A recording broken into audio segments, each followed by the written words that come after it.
Waduh, sekarang beginilah kau, Hani, Juwita Bun. Minta maaflah kau tampil ke depan daripada kutuk ini dapat ke anak cucumu. Bapaklah harapan terakhir, benteng terakhir yang kami harapkan untuk membuka kembali kasus ini, Pak.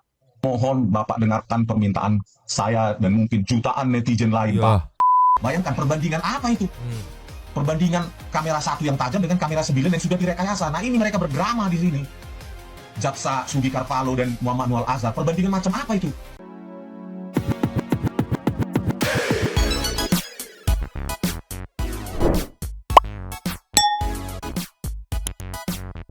Yo, Monster TV Welcome back again bersama Nyonya dan Mamang dan Inframe, yuk. Tuh, kelihatan kan? Abu. Dua tapi mangkok in here, always in here. here. Jangan lupa buat yang belum subrek silakan Mangkok dicengklung. in here. Buat yang belum dapat notifikasi silakan dicengkling. Oke, Nyo. Ini Yes. susah banget sih Abu tuh. Tuh. Iya dipanggil ke sini nggak mau Tuh, liatin tuh, palanya nongol gitu doang si Abu. Udah terserah Abu, sekalinya ada, kagak mau in frame. Iya. Terserah si Abu mah. Siapa tahu nanti dia kesini ya. Kita tunggu saja dia ya. Oke, Nyo. Sesuai niat kita ya, mau bikin kayak seminggu sekali lah, adalah update soal kondisi perkembangan kasus Jessica Wongso gitu ya. Di saat kondisi yang memang tidak banyak yang memblow up gitu, tapi respect dulu meluncur. Cus. Ninyo, Yes. respect dulu di saat tidak banyak media yang memblow up gitu ya. Tapi Bang Rismon masih setia membongkar kecurangan-kecurangan, bahkan di titik ini aku sampai aduh kayak tenes juga ya. Dia sampai Iya. bilang ini Pak Jokowi Bapak cuman pelabuhan terakhir buat menyelesaikan kasus ini nih, kayak gimana udah terlalu banyak lagi yang mencoba menahan kasus ini biar tidak ke blow up segala macam. Nanti kita lihat videonya. Tapi sebelumnya Nyo, Mama mau luncur ke video ini dulu luncur. Cus. Iya. Ya. Sambil kita menunggu si Abu yang masuk angin nongol di sini, kita lihat nih. Bang Rismon dari kemarin kan dia nyenggol pakar-pakar telematika segala macemnya, nyenggol ini nyenggol itu, dan di sini nih memang lihat baru nyenggol Hani. Oh. Dia beberin kebohongan katanya kesaksian Hani pada saat sidang. Iya. Oh, ceki people. Play. Waduh, sekarang beginilah kau, Hani, Juwita Bun. Minta maaflah kau tampil ke depan daripada kutuk ini dapat ke anak cucumu. Karena apa? Kesaksianmu itu bukan fakta. Kesaksianmu itu berdasarkan penggiringan dari video yang sudah direkayasa oleh Christopher Hariman Rianto. Ini jelas di keputusannya, naskah keputusan Binsar Gultom Partahi Tapaya dan Kisworo. Ini jelas. Harusnya jelas-jelas Anda katakan di persidangan, itu saya lihat di CCTV, bukan Anda melihat dengan mata Anda sendiri, bukan murni dari ingatan Anda yang digiring lewat CCTV. Inilah hebatnya. Penggiringan ini juga ditegaskan oleh para psikolog Antonia, Rati Anjayani, Roni Niti Baskara, dan Sarlito. Sempurnalah rekayasa itu. Iya sih, kalau dipikir-pikir ya masuk akal juga kalau misalnya sempurna gitu, Mang, karena dari berbagai sisi kan. Dan kan sebenarnya dari kesaksian itu mengacu kepada CCTV untuk menebalkan bahwa di CCTV kan ada beberapa poin-poin yang tidak terlihat, nah based on kesaksian. Iya. Nah kalau CCTV-nya aja kayak kagak kayasa, berarti kesini-sininya juga. Iya. Gak cuma Hani. Dari Hani kita ke yang Pak Jokowi tadi meluncur. Just. Nih ya. Ya. Buat yang penasaran tadi nih gimana nih ungkapan Bang Rismon yang masih setia berjuang mengawal kasus ini. Ada caption pesan Rismon Nasiholan Sianipar kepada Presiden Joko Widodo tentang kasus Jessica Wongso. Ceki people. Play. Kali ini saya akan menyapa Bapak Presiden Republik Indonesia, Bapak Insinyur Joko Widodo. Ada seorang anak manusia sekarang bernama Jessica Kumala Wongso. Ia merupakan korban rekayasa digital, Pak, terhadap alat bukti digital berupa video CCTV yang dilakukan oleh seorang oknum polisi, Pak, saat itu dengan nama Muhammad Nuh Al-Azhar, dan seorang sipil yang merupakan anggota Asosiasi Forensik Digital dengan nama Christopher Hariman Rianto. Pada saat itu Kapolda Metro Jaya adalah Bapak Tito Karnavian dengan Disrekrimum Pak ya, Bapak Krisnamurti. Pada saat itu video CCTV rekayasa Pak dijadikan alat untuk mentersangkakan Jessica Pak, dan hasil rekayasa tersebut Pak disajikan di persidangan dengan nyata-nyata Pak oleh para jaksa bernama Sugi Karpalo, Wahyu Oktaviandi, Mailani Wubum, Ardito Muardi, dan Hari Wibowo Pak, dan satu lagi Sandi Handika Pak. Rekayasa ini sudah mereka rancang jauh-jauh hari Pak. Oleh karena itu Pak, mohon Pak waktunya sebentar untuk meninjau kembali Pak kasus ini. Kalau Bapak berkenan, saya siap datang Pak ke Istana Negara untuk menjelaskan langsung kepada Bapak bagaimana rekayasa digital ini mereka lakukan. Bapaklah sebagai our last resort Pak, pelabuhan terakhir kami untuk mengadu keadilan Pak. Karena dikhawatirkan jika mereka lolos tanpa hukuman Pak, akan diulangi. Rekayasa digital ini yang sangat jahat ini akan diulangi lagi Pak. Terus akan menjadi banyak lagi korban-korban lain seperti Jessica Kumala Wongso Pak. Bapaklah harapan terakhir, benteng terakhir yang kami harapkan untuk membuka kembali kasus ini Pak.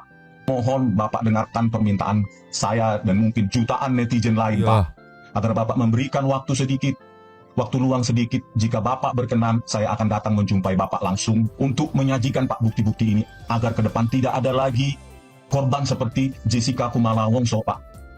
Betul. Para pejuang pembela Jessica ini bukan semata-mata pengen ngebebasin doang gitu kan, tapi biar kedepannya nggak kejadian lagi gitu dengan barbuk-barbuk yang bisa dibilang masih wadididau gitu, tapi kok udah bisa diproses putusan segala macam ya.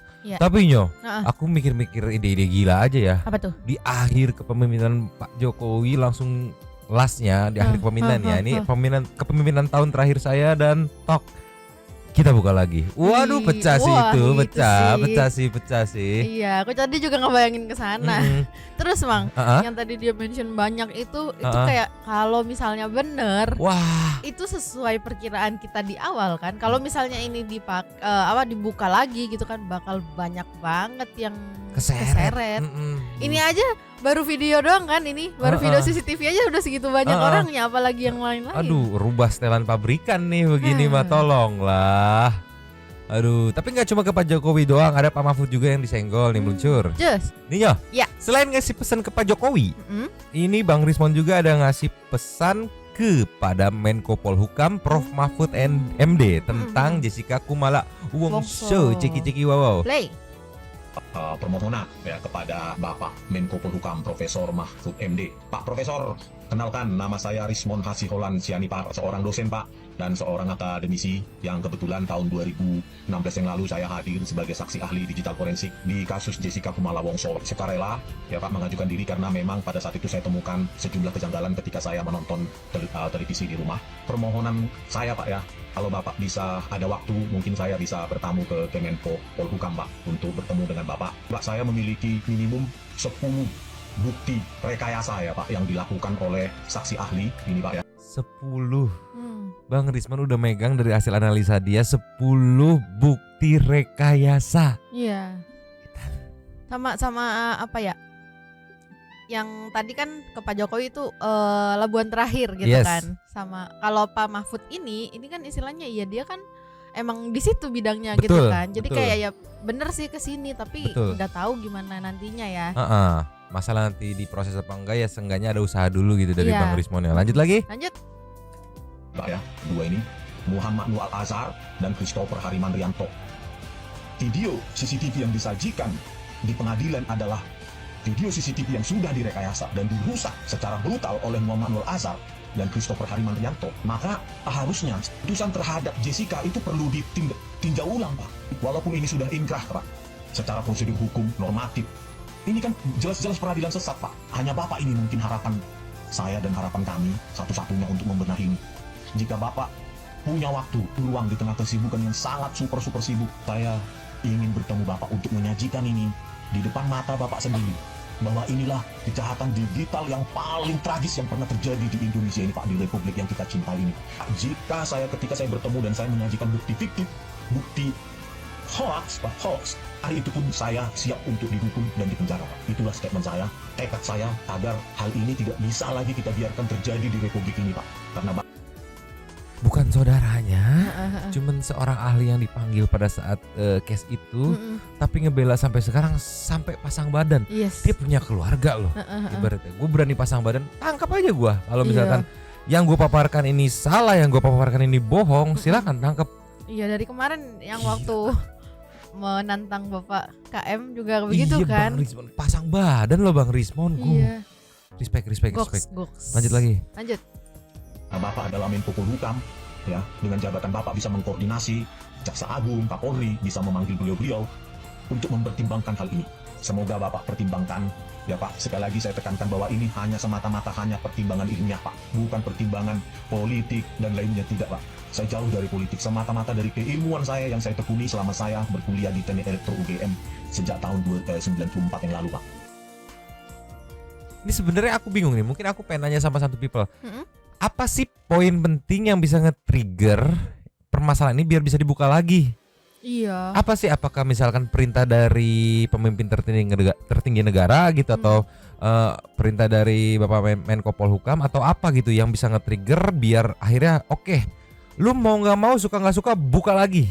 Iya. Gitu, aku penasaran tuh. Tapi gimana ya Bang, aku jadi kayak agak Pesimis. Ya, agak Iya. pesimis. Kenapa? Karena yang masalah Rohingya kemarin aja Pak Presidennya udah ngomong, tapi kan bawa-bawanya kayak masih Iya, belum masih ada satu beda suara gitu. Jadi kayak gimana ya? Jujur aja aku waktu ngelihat ini mulai redup gitu, kayak alah pesimis. Ya walaupun diinfokan sama tim kuasa hukumnya gitu kan, bahwa nanti ya after pilpres. Iya. Karena tetap akan kalah exposure-nya gitu. Jadi jangan buang-buang tenaga, simpen aja tenaganya. Iya. Habis pilpres kita gas lagi nih. Cuman aku ngeliat Bang Rismon, ya salam sampai bikin YouTube channel nanti kita promotin. Iya. Aku udah subrek juga, biar ngejaga bahwa sebisa mungkin bisa ada di permukaan gitu. Iya. Aduh, respect banget. Respect banget. Sesuai namanya Rismon. Apa tuh? Rismon respect. Oh, respect mon. Respect. Gitu loh. Kita kasih nextnya. Just. Ninyo, Ya. sebelumnya ini ramai banget. Tantangan terbuka untuk M. Nu Al-Azhar yang diduga oleh Bang Rismon itu sebagai pelaku prekayasanya. Cuman yang aku gemesin, gak ada respon. Iya. Di silent treatment. Iya, sama kayak kemarin-kemarin ya. Iya, didiemin aja. Tapi dasar emang Bang Rismon mah tangguh gitu kan. Dipikir didiemin gitu, terus sepi gitu, terus dia langsung kayak lemes, nggak ngelanjut lagi ya. Iya. Tidak, malah makin digas. Ini kayak gimana video tantangannya ceki-ceki. Play. Oke, sekarang melalui video ini saya menantang Anda, Muhammad Nu Al-Azhar, ya, di depan your big boss, komandan Anda yang tertinggi, Jenderal Listio Sigit Prabowo. Jika Anda seorang saintis, jika Anda memang membidangi digital forensik, jika Anda membidangi kriptografi, image dan video processing, ayo kita ketemu. Tunjukkan batang hidungmu di mana Anda berada. Anda berkantor di sana, saya siap datang. Saya akan membuktikan ya, rekayasa, modifikasi ilegal, perusakan alat bukti yang Anda lakukan sehingga membuat kamera 2, 3, 5, 6, 7, 9 itu menjadi kabur. Yang tersisa banyak adalah banget. kamera 1 di kasir yang tajam. Anda berhasil. Ya, Anda bergembira, tetapi hanya 8 tahun. Setelah tahun 2003 yang kemarin, akhir dan sampai sekarang, inilah hidupmu akan terus dihantui oleh perbuatan-perbuatanmu yang merekayasa. Ya, barang bukti digital yang seharusnya Anda pertahankan ketajamannya, Anda pertahankan resolusinya, Anda pertahankan frame rate-nya. Oke, sekarang melalui video ini, Bang Rismon semangat terus Bang. Walaupun jujur pasti pada pesimis juga ya beberapa santuy people, netizen yang sempat ngawal kasus ini. Kayak udah beberapa bulan anjir belum ada update lah. Ditambah musim pilpres pasti kalah exposure gitu kan. Ya tapi ya berusaha semaksimal mungkin lah ya Nyo. Cuman Bang tadi tuh? Waktu Bang Rismon bilang Anda tuh pasti terbayang-bayang dari berapa tahun gitu, 8 tahun dihantui oleh rasa bersalah gitu. Aku bayang sih kalau misalnya apa ya istilahnya tuh Ya walaupun mungkin backingannya lumayan gitu kan, tapi ya pasti tetap ada rasa itu pasti sih. Ada ya. Hati Pasti. kecil mah nggak bohong ya. Iya. Aduh, kita ke next ya. Cus. Nih, ini juga Bang Rismon yang ngeh nih. Heeh. Perbandingan warna kopi pada kamera CCTV 1 yang masih tajam dengan CCTV 9 yang sudah direkayasa. Cakep banget Bang Rismon, ceki-ceki. Play. Pada kesempatan ini ya, saya akan memberikan sebuah video juga ya yang membuat kita miris kondisi keadilan ya, pengadilan di Indonesia ini ya. Sangat disayangkan, mereka kita bayar dengan pajak kita, tapi mereka menggunakan kekuasaannya ya, menyajikan video rekayasa di persidangan ya. Nah ini juga satu lagi ada jaksa ini ya, anggota tim jaksa pada saat persidangan Jessica Kumala Wongso tahun 2016 yang lalu. Namanya adalah Jaksa Sugi Karpalo. Dia nggak pakai inisial ya, pakai inisial kayak gitu, gambarnya diburemin kayak gimana kayak gitu. Kan kita deg-degan gitu. Ini temannya Bapak Alvin Lim ini. Tolonglah. Lalu, nah ini dia orangnya ini, nih merayakan kemenangan, simbol begini ya, 20 kayaknya 20 tahun mungkin ya. Nah di sini dia bersandiwara juga dengan si penipu perekayasa Muhammad Nual Azhar ya, menggunakan inilah ya, betapa saya semakin tidak percaya mereka tidak berkolaborasi ya. Mereka membandingkan penyajian kopi oleh Agus Triyono ya pada saat dibuat jam 15.32 WIB ya, di kamera 1 yang tajam. Tetapi mereka membandingkannya ketika Agus Triyono menyajikannya di meja 54 ya, perbandingan warna kopi gitu, bahwa Agus Triyono tidak ngapa-ngapain gitu kan dalam perjalanan antara saat dibuat maupun dihidangkan ya. 17 WIB itu di meja 54 oleh Agus Triyono. Jadi mereka membandingkan kamera 1 ya pada saat menyiapkan ini Agus Triyono itu 15.32 WIB itu dengan kamera 1 yang tajam 1920-1080. Tetapi mereka bandingkan warna kopi ketika disajikan di meja 54 di kamera 9 ya, yang sudah direkayasa oleh Muhammad Nual Azhar dan Christopher Harimanrianto. Bayangkan perbandingan apa itu? Perbandingan kamera 1 yang tajam dengan kamera 9 yang sudah direkayasa. Nah ini mereka berdrama di sini. Jaksa Sugi Karpalo dan Muhammad Nual Azhar, perbandingan macam apa itu? Yang sudah di downscaling di kamera 9, yang informasinya tinggal 23,3% ya. Itu 26,6%. Itu bagaimana itu perbandingannya? Ya pasti salah lah. Iya, nggak apple to apple, udah di downscaling otomatis resolusi berkurang. Ke kualitas ketajaman warna segala macam juga pasti akan berkurang kan, mengingat di downscaling kan semuanya. Ya wajar kalau warnanya agak berubah gitu kan maksudnya kan. Dan nggak masuk akal lu ngebandingin satu di gambar tajam yang satu di gambar kabur gitu. Terus nah kan berubah warnanya nih, wah berarti dia apa-apain nih. Apa yang dia apa-apain? Materinya gitu. Tolonglah. Oh berarti bener Mang dia apa-apain. Apanya tuh? Tapi bukan kopinya. Apa tuh? Materi CCTV-nya. Iya kan dibilang, wah ini berubah nih. Berarti kamu apakan kopinya? Harusnya bukan kopinya Pak, cek CCTV-nya nih, hasil rekotan CCTV-nya. Tolong. Dari awal aja udah aneh waktu di masternya itu udah nggak ada kan? Dari awal aku tak pernah percaya kata-katamu. Lagu. Coba Nyo kita ke next ya. Cus. Ninyo. Ya. Ada lagi. Mention nama, bongkar fakta, ceki-ceki. Play. Pak Ardito, jadi kalian pun di persidangan banyak sekali saya tangkap basah menggunakan video yang sudah direkayasa. Dari lebar dan tinggi jendela awal itu ketika dibuka oleh Windows Media Player atau bahkan sembarang decoder atau media player yang lain, itu tetap membaca pertama metadata awalnya. Jadi tidak bisa ditipu itu Pak Ardito kalian gitu. Dan banyak lagi yang lain, bukan hanya kamera 3, kamera 9, kamera 7 juga. Bukan hanya secara visual memang kabur, kamera 3, 9, dan 7 itu dan lainnya, kecuali kamera 1. Ya, ketika membuka awal pun sudah tidak bisa kalian bohongi, gitu loh. Setelah saya tonton lagi saksi-saksi fakta tersebut untuk memperkuat bukti tertulis BAP tersebut, gitu loh. Beda ya. Maksudnya membuka awal tuh gini, sedikit banyak aku ngerti nih. Video ini 720p, begitu dibuka awal tak set, itu akan size-nya sesuai dengan metadata awal ya, 720p. Iya. Yang 1080 dibuka akan langsung size-nya 1080 sebelum akhirnya nanti di-drag, diatur, dijejerin begitu. Iya, maksud aku dia gokil banget sampai merhatiin kesananya gitu kan, nggak semua orang bisa. Ini baru pakar gitu. Iya, ini baru. Detail, mantap Bang, detail. Lanjut lagi Nyo. Lanjut. Gitu loh, banyak lagi gitu loh. Belum lagi saya buka ketika Jessica nanti sebagai terdakwa dan lainnya, mungkin akan banyak lagi terbongkar. Dan jadi nggak bisa kalian sudah entah kemana, kalian lari kemana, sudah nggak bisa. Ya, jadi oleh karena itu, ya sekarang ya kalian yang membuat menuntut dengan cara salah, membuat kotoran, ya kalian yang membersihkannya. Masa kami kan netizen pembayar pajak kan. Itu kalian yang kalian yang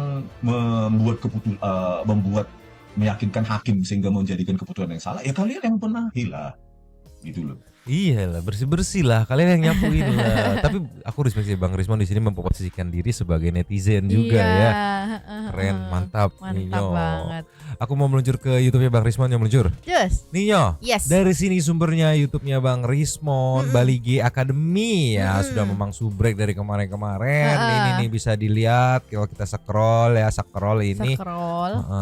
Setia mengawal, sedikit yang nonton gas terus, nggak pakai kendor gitu ya. Mungkin tiap hari juga ya itu ya. Setiap hari.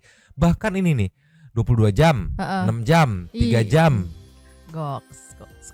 Setangguh itu. Iya. Terus aja hajar terus, nggak dikasih kendor gitu untuk mengawal, membongkar dari bidang keahliannya Bang Rismon ya. Mungkin buat santai people yang baru tahu nih, oh ini ada channel, ada nih Bali G Academy, monggo disubrek, ditonton. Main bowling banget, membagongkan pokoknya Maya. Ini Nyo yang terakhir sebelum kita ke intermejo nih, di yang terbaru nih ya, wadidaw sekali nih meluncur. Cus. Nah di sini Mama mau kasih teaser sedikit aja, Mama play sebentar gitu buat santai people yang penasaran, langsung meluncur Bali G Academy. Ciki wow. Play.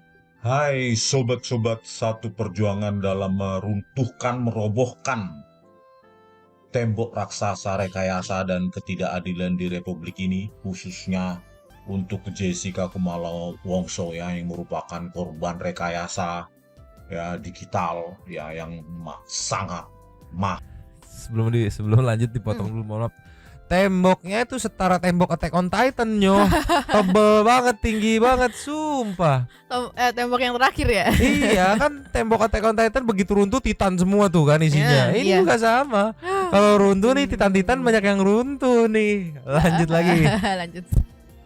Jahat yang dilakukan oleh Muhammad Nualazar dan Christopher Harimanrianto ini ya, kedua perekayasa ya, saksi ahli digital ya, yang seharusnya mempertahankan, menjaga keutuhan data, integritas data, justru sebaliknya yang mereka lakukan malah merusak, mengurangi informasi dari 100% menjadi hanya tinggal 26,6%. Jika melibatkan pengurangan, itu hanya melibatkan pengurangan spasial ya, dimensi frame. Kalau kita libatkan lagi pengurangan frame ya dari 25 menjadi 10 frame per detik, maka informasi yang tersisa itu cuma sekitar 10 ya, 10,1 atau berapa ya, sekitar 10% gitu informasi yang tersisa. 90% itu hilang akibat perbuatan mereka ya. Meskipun mereka di pengadilan mengaku tidak ada penyisipan frame, tidak ada integritas data terjaga, keutuhan data terjaga, otentik, identik. Itu omong kosong mereka ya, para penipu kedua orang ini. Oleh karena itu, pada video kali ini kita ingin mencari tahu mereka dua ini ternyata orang pentolan ya di Asosiasi Forensik Digital Indonesia. Jadi kita ingin menyenggol dulu ya asosiasinya ini ya. Oke, kita putarkan dulu ya. Bagaimana pengakuan mereka berdua di peradilan itu ya, pengadilan. Mau lanjut langsung ke channelnya ya. Yes. Gila, pentolan sebuah asosiasi yang dimana statementnya itu ya bisa dibilang ya didengar dan dipercaya gitu. Kebayang kalau misalkan terbukti dugaan-dugaan tim kuasa hukum Jessica, Bang Rismon bahwa ada indikasi gitu kan rekayasa dilakukan oleh seseorang yang ternyata pentolan di asosiasi. Bener-bener tembok Attack on Titan. Iya. Begitu runtuh banyak yang keseret tolonglah. Kebayang sih emang kalau misalnya beneran ketahuan nih, sudah dipastikan gitu ya kalau mereka yang melakukan itu tuh kayak berarti asosiasi ini bisa turun kredibilitasnya karena kan mereka kan pentolan bapak ini sama yang ini kan bapak berdua katanya. ini iya jadi kayak ini pentolannya aja bisa di hap gitu kan. Iya, Di-hap iya. gitu. Tapi kita tinggal tunggu kelanjutannya seperti apa ya, biar nggak terlalu deg-degan. Jumat juga biar enjoy aja, nggak usah terlalu panjang. Kita meluncur ke intermezzo. Luncur. Cus. Ya, intermezzo kita buka dengan sapi gemoy apa ini? Ciki-ciki people. Play.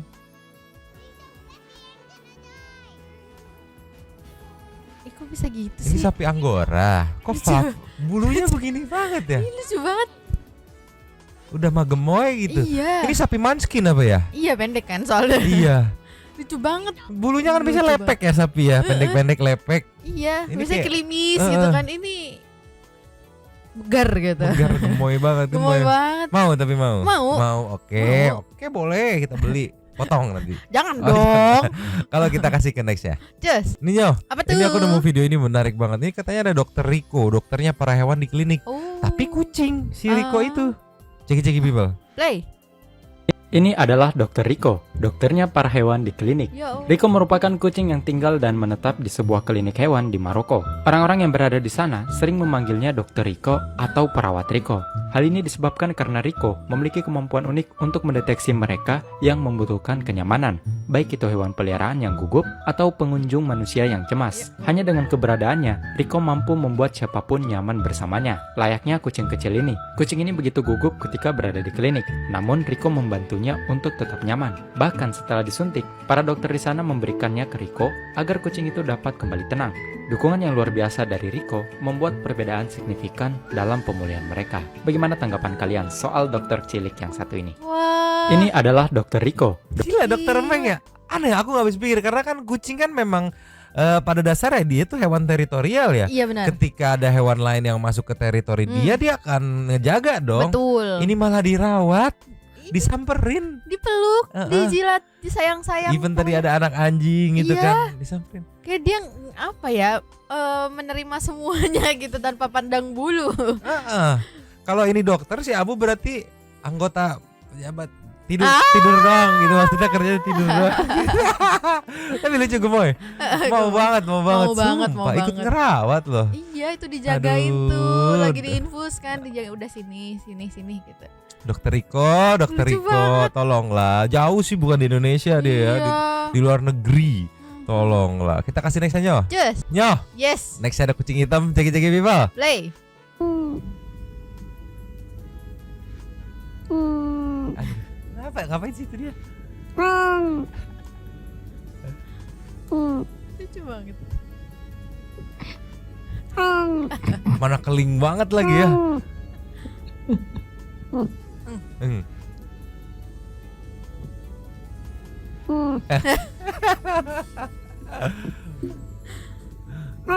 Aduh, banget sumpah, sih. gemoy banget gemoy ya. Iya. Mana hitam Diem. banget mengkilap lagi. Dianya diem tapi Ini males tapi lapar kali ya, tolong. lucu banget sumpah. Gemoy mau Nyo? Gemoy mau. Kita kelasnya Nyo meluncur. Just. Nyo, Yes. kelasnya kita tutup dengan jam 3 malam kagetin adiknya. Apa tuh? Ceki-ceki people. Play.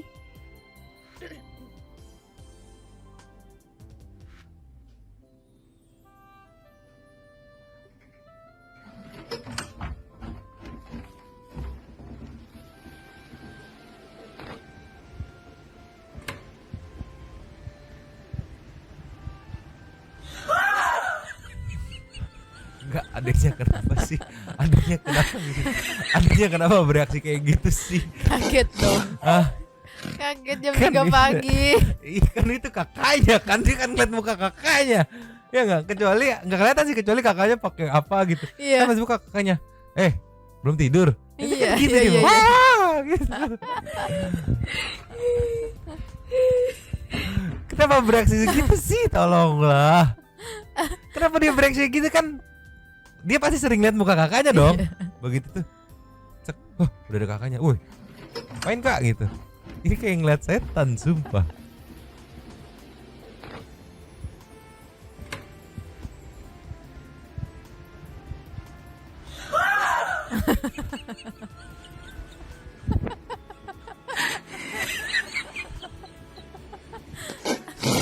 Ya Allah kayak gitu.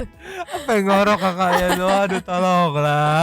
Mohon maaf ya kekagetan Anda menjadi itu apa hiburan buat kita, Iya. tolonglah. Aduh, udah Nyoh, kita meluncur ke Sedang The Super Thanks Nyoh. Meluncur. Cus, Nyoh. Yes. Mantap, terima kasih Super Thanks kita kali ini ada 6. Nah, Bu, banyak sekali. Aduh si Abu habis begadang masuk angin tidur mulu jadinya. Iya, habis makan tidur. Tapi ya. makasih banget loh. Iya. Ada 6. Yang pertama kita buka dari Alvia Gataviana Bipri Liquid. Asikat. Hai nitip lapak dulu ya. Silakan Kak Alvia. Oke. Nextnya Reyuka Siluka. Gaptek kayak gitu dah. Maida pertama Kalpia. Kuangan. Oh, keuangan ya. Gini dari video itu sepertinya petugas ke trigger dari omongan bapaknya deh. Ya. Soalnya di video sepertinya ibunya marah-marah gara bapaknya bilang kepala kau.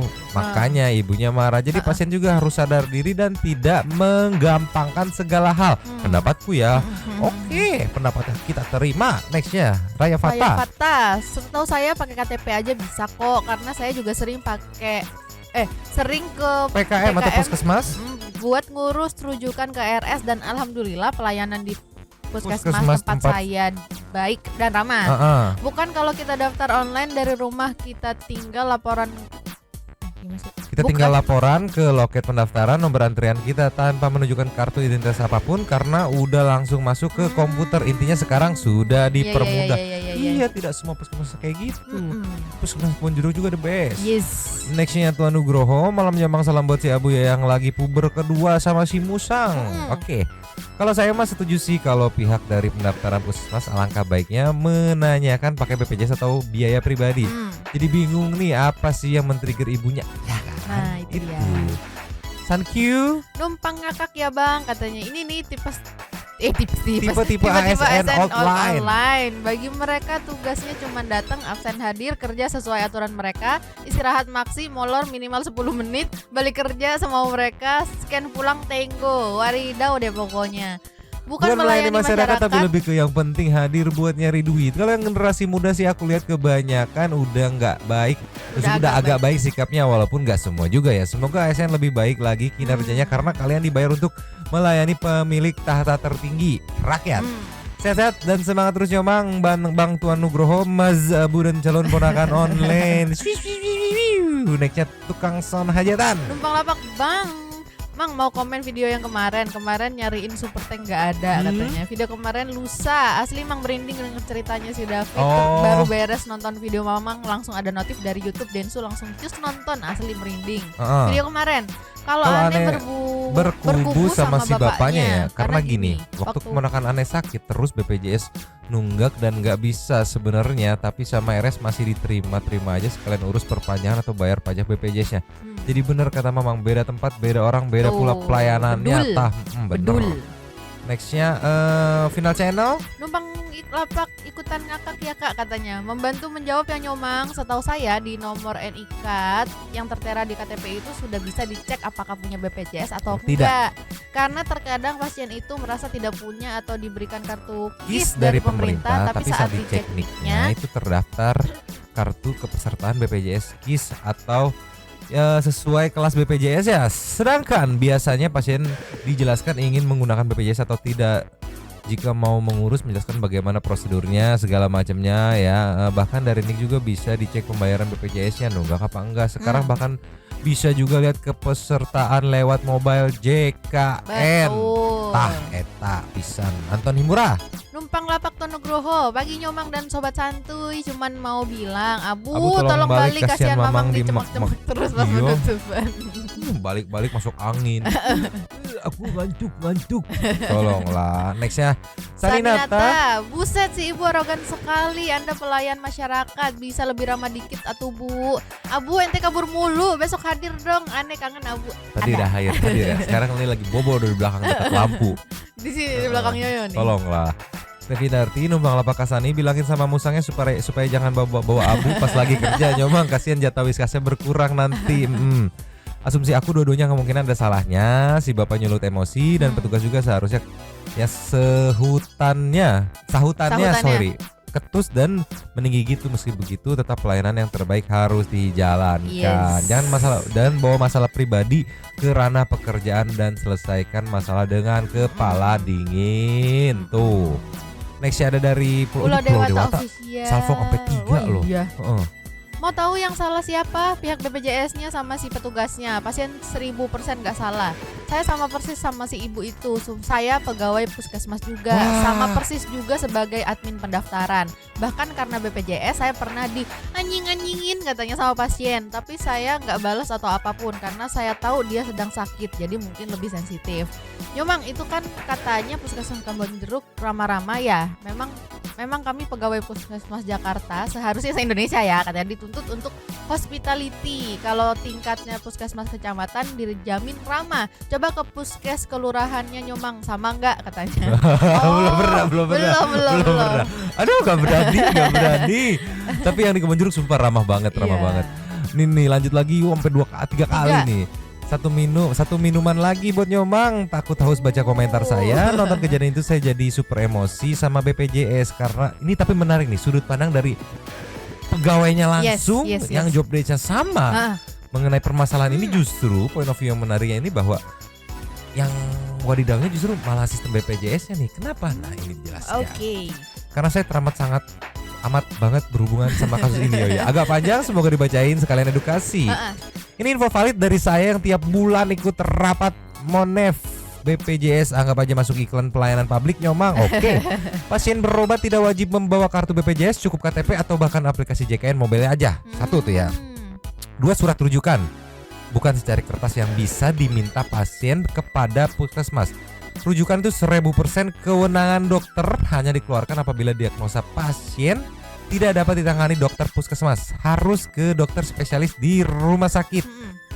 3 penggunaan BPJS harus sesuai dengan vaskes terdaftarnya. Jika ada pasien yang berobat tidak sesuai vaskes, hanya bisa dibantu untuk berobat dalam 1 bulan ke depan ataupun 3 kali kunjungan, terkecuali pasien dengan kondisi emergensi berobat dimanapun bebas. Ya, oke.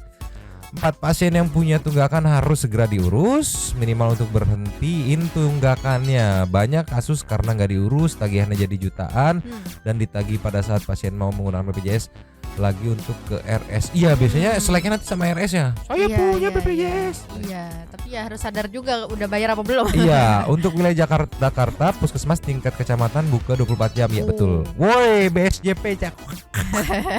Antara Anda dan puskesmas itu bermitra. Kalian punya aturan, edukasilah ke masyarakat. Oh, aku nangkep nih. Pihak yang wajib mengeducation masyarakat itu pihak BPJS-nya. Karena puskesmas itu bermitra dengan BPJS, jadi dia puskesmas itu sebenarnya hanya mengeksekusi permintaan dari masyarakat sebagai pasien gitu. Masalah masyarakat ini udah teredukasi atau belum, itu tanggung jawabnya BPJS. Betul. Jadi banyak kan sekarang di luar kan nyalahin kayak ini disalahin puskesmasnya. Iya, benar. Pasien komplain yang disalahin puskesmasnya gitu. Tolonglah. Tadi metra oke. Bukan gua nggak mau edukasi pasien, tapi nanti jadinya kayak video ini, pasien datang ke puskesmas ya karena dia sakit. Bener anjir. Betul. Rawan banget kalau orang lagi sakit mau berobat malah bener tapisan sumpah. Ya minimal santai people yang nonton dengar komentar saya ini teredukasi setelah Nyomang bacain komentar saya. Bener. Mantap. Asli. Bener. Dia jadi kebuka mata batin. Enggak, maksudnya mata ini. Mata pikiran. Last of the last. Satu lagi Nyomang, hampir gue lupa kasih POV gue dari video itu. Si ibu petugasnya maksa minta kartu BPJS kan. Ada kemungkinan juga pada saat itu internet atau komputer. Oh, ini kemungkinan yang mungkin terjadi ya. Internet atau komputer atau bahkan sistem online BPJS-nya bermasalah. Jadi si ibu nggak bisa cek kepesertaan si bapaknya aktif atau enggak. Karena itu cek kepesertaan cuma bisa online. Tuh, langsung edukasi, masukkan pendapat, opini dari santai people yang kebetulan tugasnya job desa sama di situ. Jadi kebuka lah pikiran kita. Mantap, Pulau Dewata Official. Nice info kan? Ya, kamu tadi megang abu nggak? Nggak tahu, nggak usah deh, nggak usah.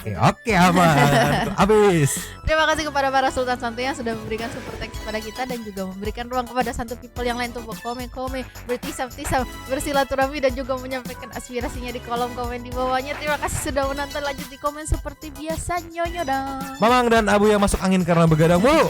Dua tapi memang bisa dulu dan ciao.